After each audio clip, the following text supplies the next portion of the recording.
जैसा आप लोग सभी जानते हैं कि अभी तक एक एक दो दो केसेस आ रहे थे, तब तक हमको भी ऐसा लग रहा था कि औरंगाबाद पूरी तरह से कंट्रोल में है। लेकिन अचानक जब एक साथ 30 केसेस निकल कर आए एक दिन के अंदर, तो ये सभी के लिए एक बहुत ही चिंता का विषय है। और ये जैसा ही कल के दिन हुआ, तो कल ही ये तय हो गया था कि अब कुछ कड़े फैसले लेना पड़ेगा उसमें। और ये कड़े फैसले लेते वक्त यकीनन किसी को पसंद आएगा, किसी को नहीं आएगा। छोटे मोटे जो दुकानदार है वो लोगों को लगेगा कि भैया यही पीरियड रहता है हमारा 2 पैसे कमाने का। लेकिन जैसा कमिश्नर साहब ने कहा है कि जान से बढ़कर कोई भी चीज़ नहीं है। तो इसीलिए अगर आप लोगों की सबकी इत्तेफाक राय है, तो जो ये फैसला लिया गया है कि सुबह 7 बजे से 11 बजे तक ही अब ये खुला रहेगा, तो इंशाल्लाह इसकी तायीद के अंदर अगर आप लोग अगर हाथ उठा के अगर ये तायीद करते हैं तो मेरे हिसाब से एक बहुत अच्छा इसका मैसेज जाएगा कि हम लोग इस बात से पूरी तरह इत्तेफाक रखते हैं। ये सही बात है कि रमज़ान का महीना हम लोगों ने अपनी ज़िंदगी के अंदर ऐसा रमज़ान देखे नहीं है, और दुआ करते हैं कि इंशाल्लाह आगे कभी भी इस तरह का ऐसा माहौल ना रहे कि जहाँ पर हम लोग आज़ान तो दे रहे हैं लेकिन मस्जिदों के अंदर जा नहीं रहे हैं। लेकिन अब अगर ये जल्दी खत्म होना है तो ये हमारे हाथ में है।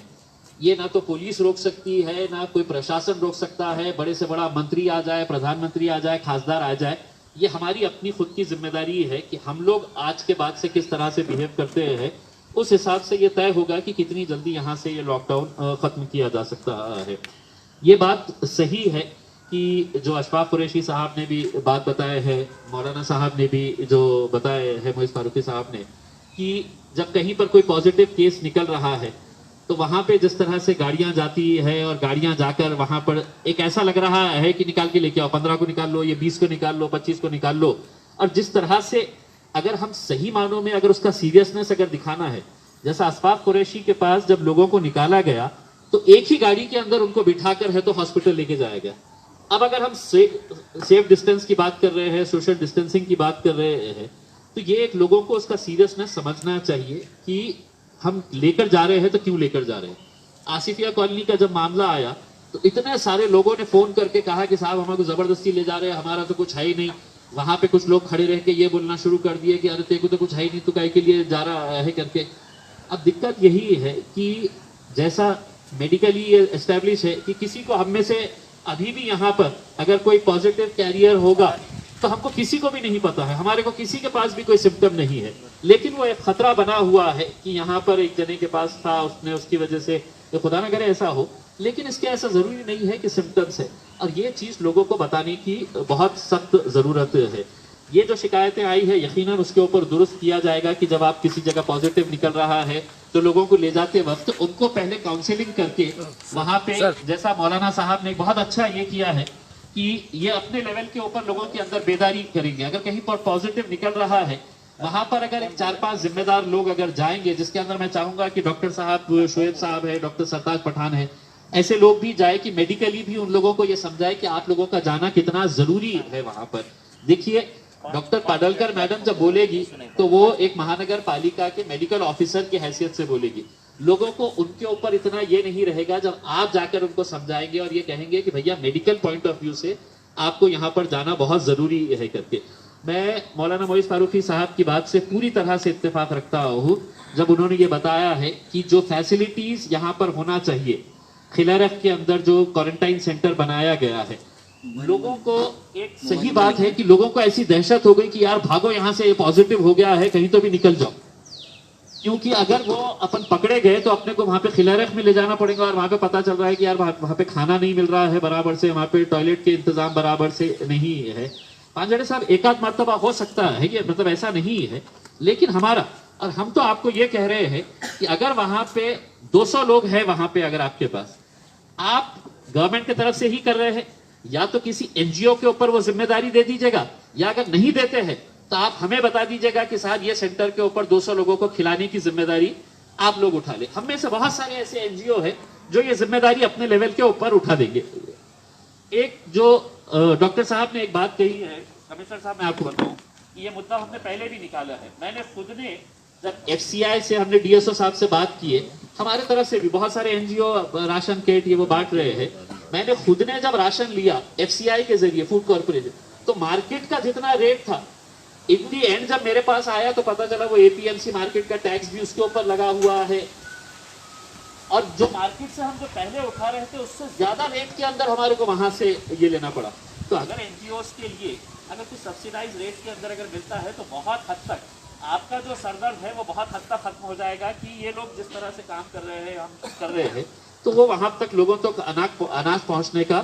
काम पूरी तरह से हो जाएगा। मैं समझता हूं, मैं पुलिस कमिश्नर साहब से ये अदबन गुजारिश करना चाहूंगा कि मैं समझता हूं कि बहुत सारे पासेस इशू किए जा चुके हैं, वो पासेस के अंदर भी अब थोड़ा सा कंट्रोल करने की जरूरत है कि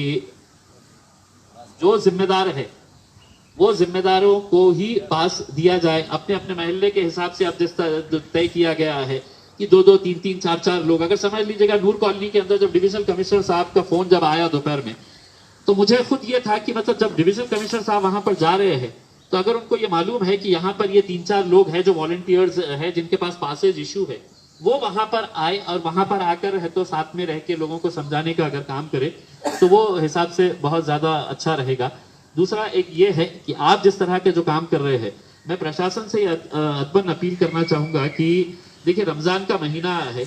अगर इसको दीनी एतबार से अगर ये मौलानाओं का जितना भी हमारे मुफ्ती मौलानाओं का इस्तेमाल अगर किया जाए, जैसा नूर कॉलोनी के अंदर अब जैसा अगर सिर्फ वाजिद साहब को अगर भेज दिए, बहुत अच्छे स्पीकर है जो इस्लाम के हिसाब से भी बात करते हैं और दुनिया के हिसाब से भी बात करते हैं, वहां पर अगर उनको एक माइक के साथ अगर भेज के वहां पे लोगों को देखिए ऐसे वक्त के ऊपर काउंसलिंग करना बहुत जरूरी है। लोगों को ये समझ में आना चाहिए कि मैं जो कर रहा हूं ये इसलिए नहीं कर रहा हूं कि पुलिस वाला आया है तो मैं नहीं निकलूंगा, मैं बाहर, मेरे को कोई नहीं रोक सकता है। दीनी एतबार से भी जैसा प्रॉफेट मोहम्मद के जमाने में भी क्या होता था ऐसे पीरियड के अंदर, और आज दुनियावी एतबार से अगर हमारे को ये मर्ज को रोकना है तो हमारी सबकी जिम्मेदारी है। तो ये अगर एक सिस्टम लगा दिया जाए जो बिल्कुल टोटली 100% कंसंट्रेटेड मुस्लिम एरियाज है, जैसा नूर कॉलोनी के अंदर अगर जाके वहां पर अनवर इशाती साहब ये ऐसे 2-4 लोग अगर जाकर वहां पर सिर्फ थोड़ा सा अगर लोगों को दीनी एतबार से कितना रहेगा, एक आधे घंटे का, 1 घंटे का वहां पर अगर बयानबाजी लोग अपने घरों के अंदर कम से कम बैठ के सुनेंगे कि इसका सीरियसनेस कितना है करके। तो मैं बस यही गुजारिश करूंगा कि इसको जितना भी अच्छे तरीके से समझाया गया है उसको हम इम्प्लीमेंट करें, और ये हमारे लोगों को ये बताने की जरूरत है कि ये जो फैसले लिए जा रहे हैं ये फैसले आपके हक में लिए जा रहे हैं। ऐसा ना हो जाए कि भाई ये जो 25 लोग बैठे हुए हैं मेरा कैसा होगा, मैं तो ये यहाँ पे धंधा करने के लिए आया था। ये दिक्कतें आएंगी, 1-2 दिन है तो लोगों की नाराजगी रहेगी, वो नाराजगी भी हमको झेल कर लेना है, लेकिन लोगों को समझाने की भी जिम्मेदारी हमारी है। और हम समझते हैं कि इंशाल्लाह कल के बाद से एक अलग तरह का माहौल यहाँ पर देखने को मिलेगा। सबसे टाइम जो सुबह 4 घंटे है तो 9 से 11 और 4 से 6 हो सकता क्या? टाइमिंग जो है नहीं, देखिए कैसा है कि जो टाइमिंग के बारे में बात हुई थी उसके अंदर पहले तो कम से कम ये था कि 1 बजे तक का था, लेकिन सिद्दीक साहब अब हालात ऐसे हो गए हैं कि बहुत ज्यादा अगर हमने अभी रियायत दे डाले तो आप ये समझ लीजिएगा कि आगे कब तक हमारा ये लॉकडाउन चलेगा ये हमको खुद नहीं पता है, हमें नहीं पता है। तो ऐसी सूरत के अंदर थोड़े वक्त के अंदर अगर हम लोग ये इसको एक्सेप्ट कर ले तो मेरे हिसाब से बेहतर बहुत हो सकता है। देखो बात आता हूँ, सैनिटाइजर 7 से 9:30 और वो अल्टरनेट है।